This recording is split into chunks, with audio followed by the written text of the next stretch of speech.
So everyone, this is my good friend Armand. Just to give you a rundown, he's certifications wise, he's EWPT, he's ECPPT V2, he's EJPT, and he's EWPX V2. It looks like he's got pretty much got every e-learn certification going, Armand, haven't you? Yeah. It's so far it's the way they do their exams just made me get everything they had. Yeah, cool, bro, cool. And from the recon I've done on LinkedIn, started off,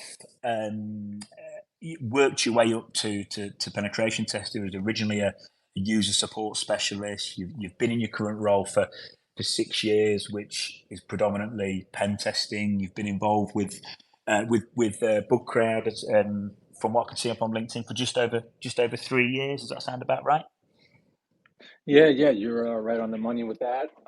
Mm. Sysadmin turned hacker, essentially. Hmm. Yeah, Yeah, cool. yeah. Cool, man. Cool. And yeah, so obviously we're going to get onto the fun stuff. I know you've managed to earn over six figures doing bug bounty whilst holding down a full time job, which is just insane. So yeah, we'll get into that, and we'll get into what it's done for your self development. And there's a few things in terms of mindset that we were talking about before and stuff like that that we were going to get into. But I thought a really good place to start, and a question that I kind of get asked by a lot of people, whether it's security folks or non-security folks, is how the hell do you actually start, mate? Where do you start? Uh, so with bug bounty specifically, I Mm, think it's kind of a hard question. So it's definitely changed over the years. So how someone started 5 years ago is a little different, especially with hmm all the resources nowadays. But I'll kind hmm of go over my journey, if you will. mm, mm, Or I guess let's go over how one is to start. I mm, think the first step would be mentally to kind of get yourself prepped for starting. I know that sounds kind of mm, weird, but the other thing for me is someone a pen tester with hacking experience looking to start, or are they fresh, right? Because that'll mm, depend on what path they should take or can take. mm, Um, yeah, it can set some things up in place for you. I know for me, I started for the sole purpose of learning, so I didn't really think about the money part of it. I didn't really know that you can get paid the amount of mm, money I got paid or others were getting paid. mm, That kind mm, of was like icing on the cake. I was specifically told, hey, here's some stuff you can do. It's super useful for your career, and you can make a nice chunk of change on the side. And I was mm, like, well, that sounds crazy. I don't know. Um, so yeah, exactly. I kind of yeah, laughed at it as well. yeah. So So yeah, pretty much, so I just started. Go ahead, Tom. no, I was just going to say, so if I want, if I'm a senior pen tester now, whether it's at NCC, Netitude, or anywhere Yeah. KPMG, can I just get home and hack Facebook, or is there a set of procedures that I need to follow? Or Um, but yes and no, right? So I'll kind of get into why it differs from traditional pen testing later. mm, Um, if you have web app hacking knowledge, for instance, sure, you could just start, get up and going. One of the most critical things I think for me was reading. So like I'm addicted to reading and learning. However, this was mm, a whole new ball game. So I started reading articles, research papers, um, different ways to exploit stuff. And I mm, realized that it was kind of different than the traditional mindset I had with pen testing, which was kind of textbook based. Everything was kind of, I don't want to use the word cookie cutter, but it kind of is because you're mm, using a similar methodology in each client assessment you do. mm, Whereas with this, it's kind of all over the place. So mm, starting with reading, I literally read tons of stuff. Some of it was confusing. Some of it was, I was like, oh, okay, this makes sense. I did this here. But in the bug bunny world, they seem to kind of take what I did and basically it was pen testing on steroids, if you will. yeah, yeah, okay, So, mm, so yeah, if someone has a decent understanding of like the OWASP top 10, for instance, yeah, you can go home and jump on your PC, um, get on a platform, uh, sign up Mm, and start hacking away. I guess it mm, depends on mm, what your knowledge level is. For someone that's yeah. brand new, Mm, I think stuff, and I'm sure you've heard this, is try hack me, hack the box, mm, mm, port sweater labs. A lot of that mm, content is relevant to like real world bug bounty stuff you'll run into. Um, mm. I've been doing it for three Mm. years and I've seen tons of that stuff all the time. So, Yeah, yeah. No, Ahmed, look, I think you yeah, must be really good man. Because look, I know a lot of mid and even senior level pen testers that have started bug bounty, done a little bit, and I know money's not everything, but it is one hell of a way to keep score. And sure. if you're earning six figures doing bug bounty, to me that says a lot. And I really like what you said about just obsessed with the reading. From what I hear as well, what you said there about it's completely different to pen testing, that fits with what I'm hearing because I know guys that are just awesome in a commercial environment that haven't earned anything like the money you've earned doing bug bounty. So it really ties in with what you're saying about different mindset. Just to pick you up on a point we were chatting about in the pre-chat show, and I'll probably jumping ahead a bit here, but you mentioned how it kind of really changed your approach to commercial pen testing, and you were just running rings around end client systems. And can you tell the audience a bit more about how it's actually helped in a commercial environment as well, kind of tying in with your self development? So it's essentially elevated my, I'll call it hacking game that I previously had with, traditional pen testing, as you just mentioned. It's kind of changed how I approach things. I might I find myself going way further than I ever would have, and Mm, that's because my eyes have kind of opened up to this crazy world of all these different types of insane exploitation vectors that I'm just like, what? mm, Like this stuff existed, but you don't really see that when you're testing a commercial organization. And I've even had clients that they say, "Hey, we've had third party mom and pop shop do a test, and mm, they didn't find anything. How did you find 12 other things?" And mm. it's just yeah, Mate, yeah, that's it's pretty amazing. nuts. That's amazing. Yeah, So a pen tester's gone in there, done the pen test, they've paid for it, they've paid good money for it, they've got the report, the system's good. You've gone in there, ripped it to pieces, and found a load more vulnerabilities. yeah, yeah. And it kind of boasted on, hey, this person did a test and they told us that we were missing secure flags on our cookies. Just the Yeah, basic automated stuff yeah. that Hmm. not every pen tester does, but they tend to, I guess, maybe save time on by doing. Mm, But mm. yeah, Yeah, yeah, cool. Yeah, so like I said, I think the money's great, but I mean, there's an argument to say the self development there is worth more than any amount of money. So yeah, no, that's sure. really good to hear. So yeah, so look, I think most people are familiar with. I know you're a book crowd man. I know there's obviously Hacker One, Synat. What are the benefits of using would you say of using the platform, and why should any pen testers thinking about getting into bug bounty, why should they use a platform? Would you say? Um, so I, let me think about this for a second. It's all about your preference, really. Like, what do you Mm, want out of it? So for me, when I think about a platform, it's a structured way of doing something, and they act mm, pretty much as a middleman. So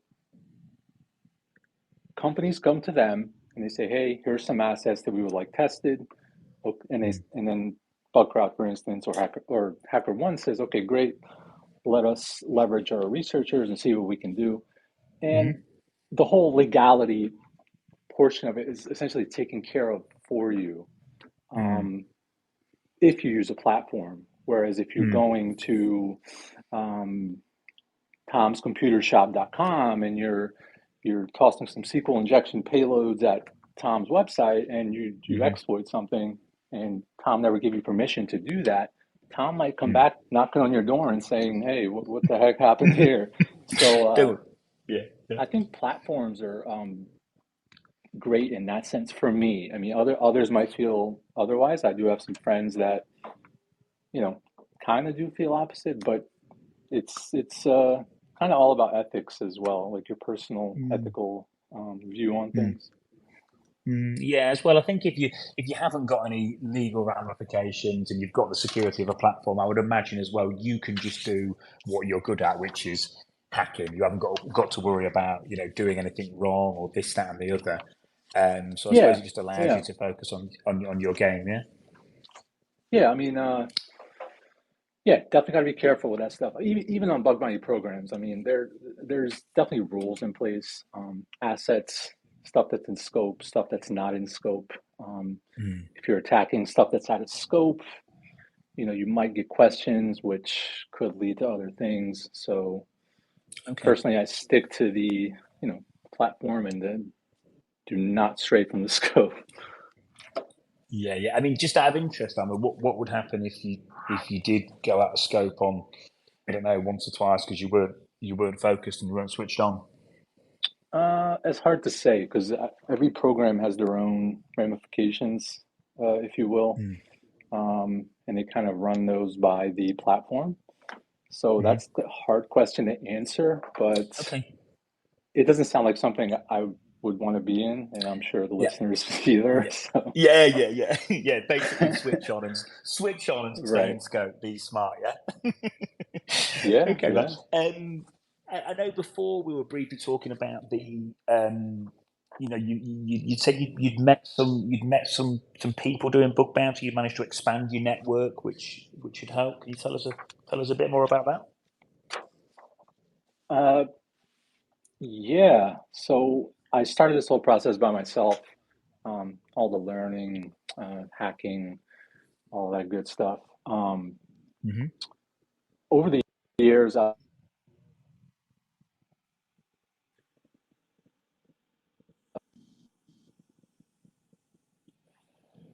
Tom, are you still there? Either. Oh, Yes, I'm still sorry here, about mate. that. Yep, I had a Yep. had a call come in, had to.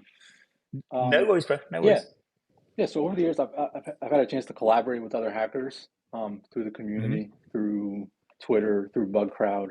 Um, some programs allow for collaboration in that I can essentially team up with you.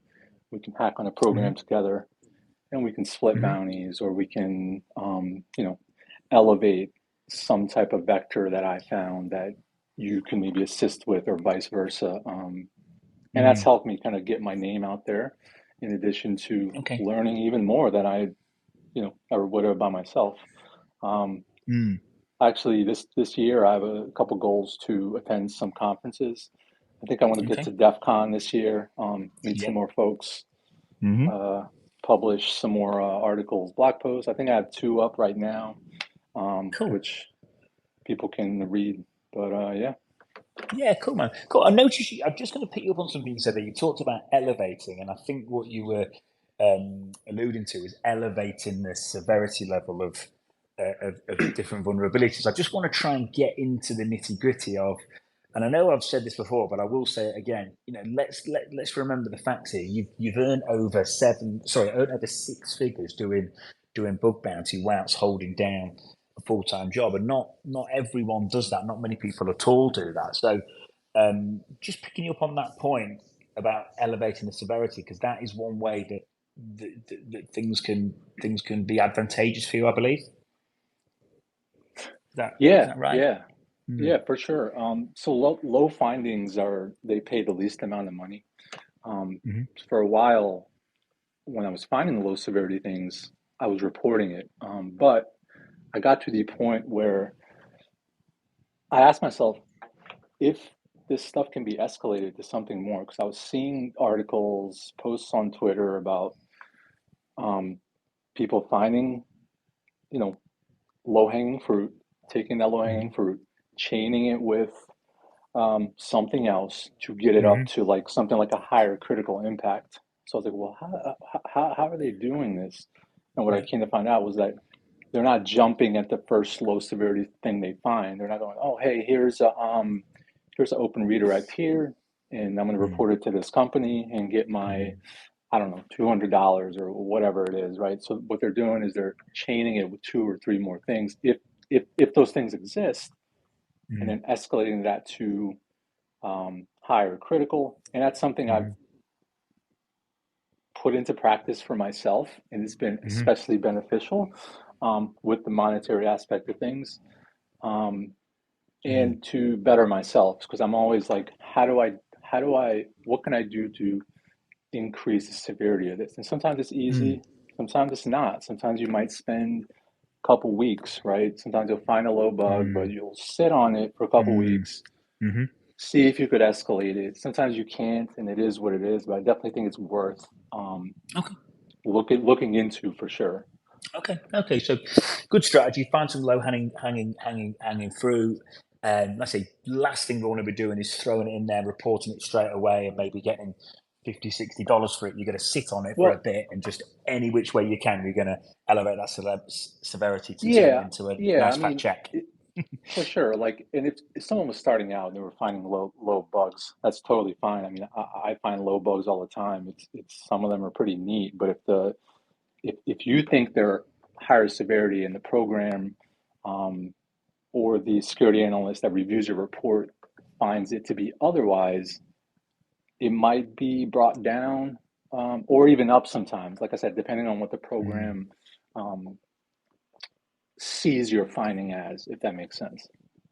Okay. Okay. Cool. That's the Yeah. severity covered there. I know before. Another thing that really fascinated me before is because the question I always get asked is, how do you get kind of good at bug bounty? I know there's always questions on tools, which I'm sure we'll come on to very shortly. But I know another thing you mentioned. You were talking about we were talking about niching down and comparing it to a specialist recruiter and a generalist recruiter, and you were saying kind of niching down and becoming specialized within bug bounty. Were you saying that could be quite useful as well for people listening? Uh, sure. Yeah. Just to clarify, are you referring to a special type of uh, finding bracket, like something specific, or how are you Yeah, using the word niche in this case? yeah, maybe a specific type of findings that you get used to spotting, or maybe you get really used to Sure. learning about a Yeah. particular part of a system or something like that. Whatever's going to be best for listeners, really. Yeah. Sure. I mean, in terms of like severity, for instance, I know we just touched on it. There's certain classes of bugs, we'll call them, or vectors, right? For Mm. me, so access control issues are one of the I look for those 90% of the time, right? Okay, So, well, and I'm always sticking to that. And what does that do for me? Well, it separates me from the other guys that are, I don't know, running a ton of recon and running super duper subdomain extractor 9000 and letting it mm, run for a whole night. And I'm over here. I'm like, okay, great. Been there, done that. I'm kind of trying to tweak my own game here. So mm, I'm looking for access control stuff. And more often than not, I'm finding that stuff. So if especially if it's a financial type of app or something like that, that probably exists, right? You just have to dig deeper than the next person. And okay. it's easy to kind of dig deep and be like, you know what, nothing's here. But Mm, drilling a little deeper is usually, in my case, mm, been super beneficial. So yeah, yeah. access control stuff. That's probably my main thing I look at. Mm, Um, Sanitization. I'm a big fan of high impact injection issues. So if okay. I could smuggle, blind XSS or something like that, in the weirdest way possible, I'm going to do that. Mm, mm. And it's worked out in the weirdest ways a couple times.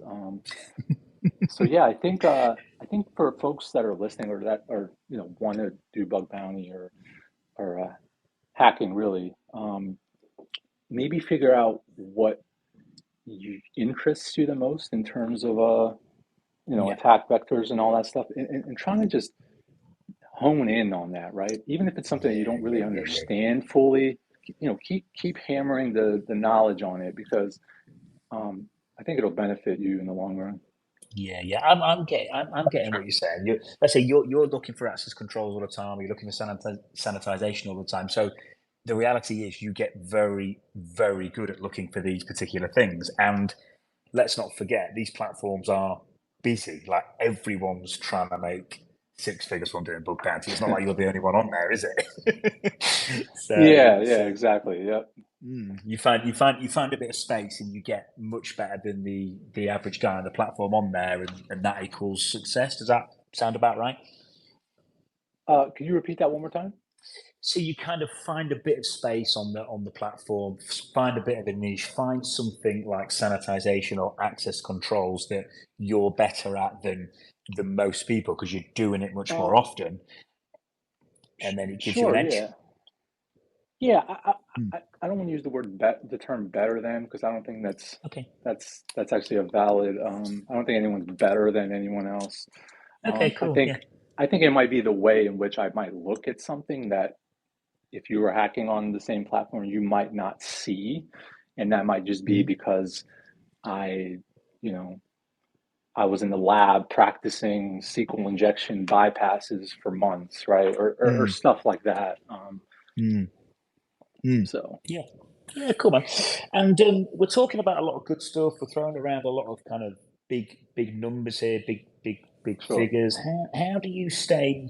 I know it's not going to be a case of just logging on to Synac or HackerOne and just making a load of money. I know it's going to be much harder than that, and I'm sure everyone listening does.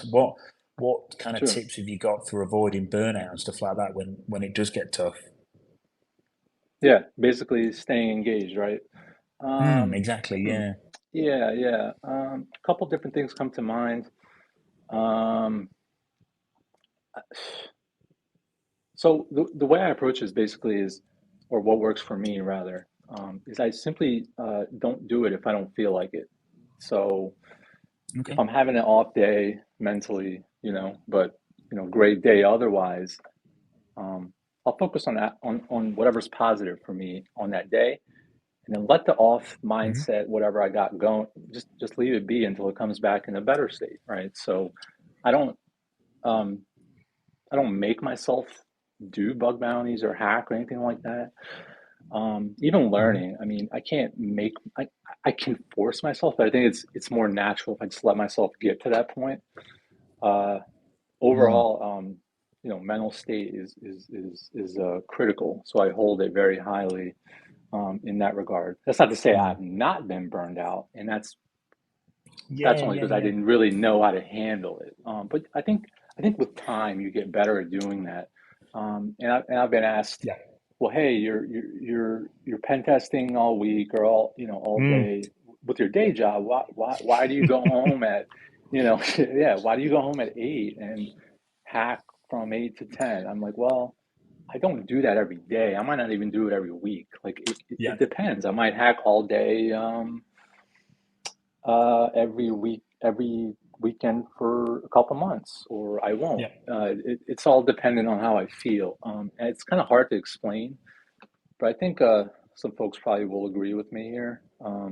Mm. But yeah, that's probably the best explanation Yeah. I Yeah. have Cool. for myself. Yeah. Yeah. Can we, the Vegas story? Can we tell that one? When you was, you talked about hacking after work and doing it now and again. Do you remember that one we were chatting about, the obscure one when you found one when you in Vegas? Can we talk about Uh, that? are you If we can't, we can't. If we ref- can't, if we can't, we can't. I Yeah, I'm not gonna mention what it was or the platform, obviously for obvious reasons. Yeah. Cool. Yeah. But are you referring to something that happened where another hacker ran into a payload of mine? Oh yeah, that one as well. I'm referring to one talking about it intervening with your social life. You were kind of had to. You was away. I think you was away with your with your girlfriend, and you had to run off up to the room to Oh, go and yeah, do yeah, yeah, yeah, something yeah. because you discovered some. Yeah. Yeah, so this is a good example of how my mind works with this. So I was in Vegas for a birthday week, just Mm, hanging out.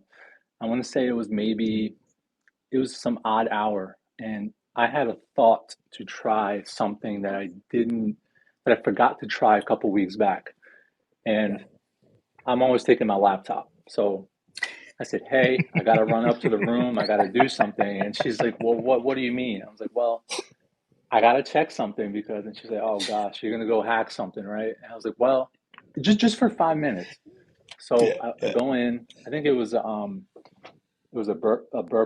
burp suite file I had with all the projects. So this specific one, I went in there, tweaked a couple things, and it worked out as it did in my head. So I was super hyped right there, and that kind of goes to show Mm. like stuff to me will come maybe weeks later or days later, and Yeah. I'll just Yeah. follow up with that one thing. And oftentimes that's how stuff like this works. Yeah. Yeah. As Cool. as quirky as it is, but Yeah, definitely, definitely. I know you're doing a bit on your Twitter page, aren't you, to give back to the community.